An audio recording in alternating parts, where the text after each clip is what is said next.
ശേഷം പ്രവാചകർ സല്ലല്ലാഹു അലൈഹി വസല്ലമ തങ്ങളെക്കുറിച്ച് കുറച്ച് കാര്യങ്ങൾ നിങ്ങളുമായി സംവദിക്കാനാണ്. അതിനെനിക്ക് തൗഫീഖ് നൽകിയ നാഥനെ ഞാൻ ആദ്യം സ്തുതിക്കുന്നു. അൽഹംദുലില്ലാഹ് അൽഹംദുലില്ലാഹി അലാ കുല്ലി ഹാൽ. പ്രപഞ്ചനാഥന്റെ പ്രഥമവുമായ പ്രവാചകർ സല്ലല്ലാഹു അലൈഹി വസല്ലമ തങ്ങൾ, ആ പ്രവാചകന്റെ പ്രവചനങ്ങൾ പ്രഭാതം പോലെ പുലരുമ്പോൾ, ആ പുണ്യപ്രകീർത്തനങ്ങൾ കൊണ്ട് പ്രപഞ്ചം മുഖരിതമാകുമ്പോൾ, പ്രപഞ്ചത്തിന്റെ ദിഗന്ധനങ്ങളിൽ പരിവർത്തനത്തിന്റെ പടഹൃദയം മുഴക്കിക്കൊണ്ട് മണൽക്കാറ്റിന്റെ സീൽക്കാരവും ഈന്തപ്പനയോലകളുടെ മർമ്മരവുമേറ്റ് അങ്ങ് മദീനത്തിൽ മുനവ്വറയിൽ അന്ത്യവിശ്രമം കൊള്ളുന്ന നാടും നാലുപാടും തപസ്സിന്റെ പുതപ്പിനിൽ ചുരുണ്ടുകൂടിയപ്പോൾ ആ കറുത്ത കരിമ്പടം വലിച്ചു മാറ്റി സത്യത്തിന്റെ തേജസ്സിലേക്ക് ലോകജനതയെ ആനയിച്ച പ്രവാചകർ സല്ലല്ലാഹു അലൈഹി വസല്ലമ, ആകാശലോകത്ത് വട്ടമിട്ട് പറക്കുന്ന പക്ഷികൾ മുതൽ ആഴക്കടലിൽ നീന്തി തുടിക്കുന്ന മത്സ്യങ്ങൾ വരെ സ്വലാത്ത് ചൊല്ലിക്കൊണ്ടിരിക്കുന്ന സത്യദീപം, അതെ പ്രവാചകർ സല്ലല്ലാഹു അലൈഹി വസല്ലമ തങ്ങളുടെ ജന്മദിനം, അത് വസന്തം പിന്നിട്ടിട്ട് ഇപ്പോൾ 1.5 സഹസ്രാബ്ദം പിന്നിട്ടിരിക്കുകയാണ്. എങ്കിലും അന്നും ഇന്നും ലോകം ഒരുപോലെ നബി സല്ലല്ലാഹു അലൈഹി വസല്ലമ തങ്ങളെ വാഴ്ത്തിക്കൊണ്ടേയിരിക്കുന്നു. ചെറുപ്രായത്തിൽ തന്നെ ആളുകൾക്കിടയിൽ അൽ അമീൻ എന്ന പദവി കൈവരിച്ച പ്രവാചകർ സല്ലല്ലാഹു അലൈഹി വസല്ലമ തങ്ങൾ ഭൂജാതനാകുമ്പോൾ സാവതടാകം വറ്റി വരണ്ടു, ബിംബങ്ങൾ തലകുത്തനെ വീണു. 1500 വർഷമായി കത്തിക്കൊണ്ടിരിക്കുന്ന ഒരു തീ നബി തങ്ങൾ ജനിക്കുന്ന വേളയിൽ അണഞ്ഞു പോവുകയായിരുന്നു. അതിൽ നിന്ന് നമുക്ക് മനസ്സിലാക്കാം ആ പിറവിയുടെ മഹത്വം എത്രയാണെന്ന്. ഒരിക്കൽ കഅബയിലേക്ക് ഹജറുൽ അസ്വദ് എടുത്തു വെക്കുന്ന വേളയിൽ 4 ഗോത്രക്കാർ തർക്കത്തിലായിരുന്നു. ശേഷം അവർ ഒരു തീരുമാനത്തിലെത്തി, ഈ മസ്ജിദുൽ ഹറാമിന്റെ പടിവാതിൽ കൂടി ആരാണോ ആദ്യം കടന്നു വരുന്നത് അദ്ദേഹം ഈ പ്രശ്നത്തിന് തീരുമാനം കണ്ടെത്തി തരുന്നതാണ്. അങ്ങനെ അവർ കാത്തിരിക്കുന്ന വേളയിൽ അതാ അൽ അമീൻ എന്ന പേരുള്ള പ്രവാചകർ മുഹമ്മദ് മുസ്തഫ സല്ലല്ലാഹു അലൈഹി വസല്ലമ തങ്ങൾ ആ പടിവാതിലിൽ കൂടി കടന്നു വരികയാണ്. ശേഷം അവർ പ്രവാചകൻ അവരുടെ കാര്യങ്ങൾ പറഞ്ഞു മനസ്സിലാക്കി കൊടുക്കുകയും നബി തങ്ങൾ ഒരു ഷോൾ അവിടെ വിരിച്ച് അതിലേക്ക് ഹജറുൽ അസ്വദ് കയറ്റി വെച്ചുകൊണ്ട് 4 ഗോത്രത്തിലെ തലവന്മാരോടും 4 മൂലയിലും പിടിച്ചുയർത്താൻ പറഞ്ഞു. ശേഷം നബി സല്ലല്ലാഹു അലൈഹി വസല്ലമ തന്റെ സ്വന്തം കൈകൊണ്ട് അതിന്റെ യഥാർത്ഥ സ്ഥാനത്തേക്ക് വെച്ചുകൊണ്ട് അവിടെ നീതിപരമായി ശരിയായ മാർഗം അവർക്ക് കാണിച്ചു കൊടുക്കുകയായിരുന്നു. നബി തങ്ങൾക്ക് നുബുവത്ത് ലഭിച്ചതിന് ശേഷം പരസ്യ പ്രബോധനത്തിനായി ജബൽ അബി ഖുബൈസ് എന്ന മലയുടെ മുകളിൽ കയറിക്കൊണ്ട് താഴെയുള്ള താഴ്വാരത്തിലുള്ളവരോട് നബി തങ്ങൾ പറയുന്നു, ഈ മലയുടെ പിറകിൽ കൂടി ആരെങ്കിലും നിങ്ങൾ ആക്രമിക്കാൻ വരുന്നുണ്ടെന്ന് ഞാൻ പറഞ്ഞാൽ നിങ്ങൾ അത് വിശ്വസിക്കുമോ? അപ്പോൾ താഴ്വാരത്തിലുള്ള ജനങ്ങൾ ഒരുപോലെ ഒരേ സ്വരത്തിൽ നബി തങ്ങളോടായി പറഞ്ഞു, അതെ ഞങ്ങൾ വിശ്വസിക്കും, കാരണം അങ്ങയുടെ ജീവിതത്തിൽ ഒരു കളവുണ്ടായതായിട്ട് ഞങ്ങൾക്ക് അനുഭവമില്ല.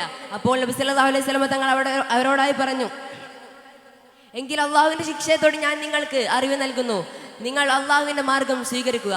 അപ്പോൾ അബൂ ലഹബ് ഉൾപ്പെടെയുള്ളവർ നബി സല്ലല്ലാഹു അലൈഹി വസല്ലം തങ്ങളെ ആക്ഷേപിച്ചുകൊണ്ട് പറഞ്ഞു, തബ്ബല്ലക യാ മുഹമ്മദ് ഹൽ ഹാദാ ജമഅതനാ, ഏ മുഹമ്മദ് ഇതിനാണോ നീ ഞങ്ങളെ വിളിച്ചു കൂട്ടിയതെന്നാണ്. ഇവിടെ മുതൽ നബി സല്ലല്ലാഹു അലൈഹി വസല്ലം തങ്ങൾക്കെതിരെയുള്ള അക്രമങ്ങൾക്കും ശത്രുതകൾക്കും തുടക്കം കുറിക്കുകയാണ്. ശേഷം 3 വർഷക്കാലം വരെ മലഞ്ചേരിയിൽ പട്ടിണിക്കിട്ട് ഉപരോധിച്ചതും നമുക്ക് ചരിത്രങ്ങളിൽ കാണാനാകും. ഇങ്ങനെ പോയിക്കൊണ്ടിരിക്കുന്ന വേളയിൽ ഒരു സമാധാനത്തിനായി ത്വായിഫിലേക്ക് യാത്ര പോയ പ്രവാചകർ സല്ലല്ലാഹു അലൈഹി വസല്ലമ തങ്ങൾ പ്രതീക്ഷിച്ചതുപോലെ ആയിരുന്നില്ല ത്വായിഫിൽ ചെന്നപ്പോൾ അവിടുത്തെ ജനങ്ങൾ കുട്ടികളെ കൊണ്ടും ഭ്രാന്തന്മാരെ കൊണ്ടും കല്ലുകൊണ്ട് എറിയിച്ച് നബി സല്ലല്ലാഹു അലൈഹി വസല്ലം തങ്ങളെ ആട്ടിയോടിക്കുന്ന വേളയിൽ കല്ലുകൊണ്ട് നബി സല്ലല്ലാഹു അലൈഹി വസല്ലം തങ്ങളുടെ കാലിൽ മുറിവായപ്പോൾ വിശ്രമിക്കാനായി ഒരു മരച്ചുവടിയിൽ ഇരിക്കുന്നുണ്ട്.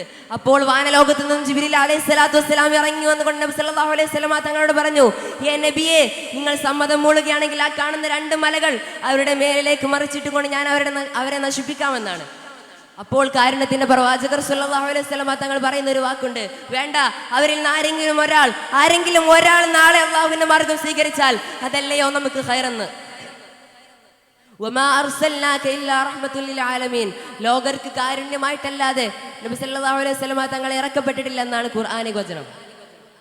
ആയിഷ റളിയല്ലാഹു അൻഹയെ തൊട്ട് നിവേദനം ചെയ്യുന്ന ഹദീസിൽ പറയുന്നുണ്ട്, മഖ്സൂമിയ ഗോത്രത്തിൽപ്പെട്ട ഒരു സ്ത്രീ കളവ് നടത്തുകയാണ്. കളവ് നടത്തിയാൽ അവളുടെ കൈ മുറിക്കണമെന്നാണ് ഇസ്ലാമിക നിയമം. പക്ഷെ അങ്ങനെ ചെയ്താൽ ആ ഗോത്രത്തിന്റെ മാനം പോകുമെന്ന് മനസ്സിലാക്കിയ ഗോത്ര തലവന്മാർ ഒരുമിച്ച് കൂടിക്കൊണ്ട് ഈ വിഷയത്തിൽ നബി സല്ലല്ലാഹു അലൈഹി വസല്ലമയോട് ശഫാഅത്തിനെ ചോദിക്കാൻ തീരുമാനിക്കുകയാണ്. അങ്ങനെ അവർ ഉസ്മാമത്ത് ബിൻ സയ്യിദ് എന്ന ആളെ തീരുമാനിക്കുകയും അദ്ദേഹം നബി സല്ലല്ലാഹു അലൈഹി വസല്ലം തങ്ങളുടെ അടുത്ത് പോയി ശഫാഅത്തിനെ ചോദിക്കുകയും ചെയ്തപ്പോൾ നബി തങ്ങൾ പറഞ്ഞു, അതശ്ഫഉ ഫീ ഹദ്ദിൻ മിൻ ഹുദൂദില്ലാ, അല്ലാഹുവിന്റെ ഒരു ഹദ്ദിൽ നിന്ന്, ഒരു ശിക്ഷയിൽ നിന്ന് നീ എന്നോട് ശഫാഅത്ത് ചെയ്യുകയാണോ?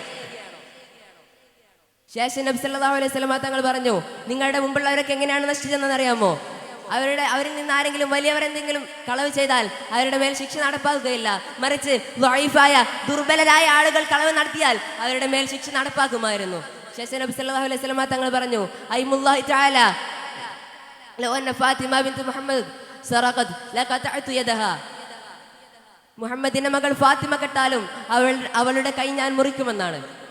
നീതിമാനായ പ്രവാചകർ സല്ലല്ലാഹു അലൈഹി വസല്ലമ മരണവേളയിൽ പോലും വഫാത്തിന്റെ സമയത്ത് പോലും നമ്മളെ ഓർത്ത് ഉമ്മത്തി ഉമ്മത്തി എന്ന് പറഞ്ഞ പ്രവാചകർ സല്ലല്ലാഹു അലൈഹി വസല്ലമ തങ്ങൾ എന്തേ മുഅ്മിനെ ഇപ്പോഴും പ്രവാചകനെ ഇഷ്ടപ്പെടാൻ നാം മറന്നുപോയി? തന്റെ ശരീരത്തെക്കാളും തന്റെ കുടുംബത്തെക്കാളും തന്റെ ഉറ്റവരെക്കാളും ഞാൻ പ്രിയപ്പെട്ടവനാകുന്നതുവരെ ഒരാൾ യഥാർത്ഥ മുഅ്മിനാവുകയില്ല എന്നാണ് നബി സല്ലല്ലാഹു അലൈഹി വസല്ലമ തങ്ങൾ പറഞ്ഞത്.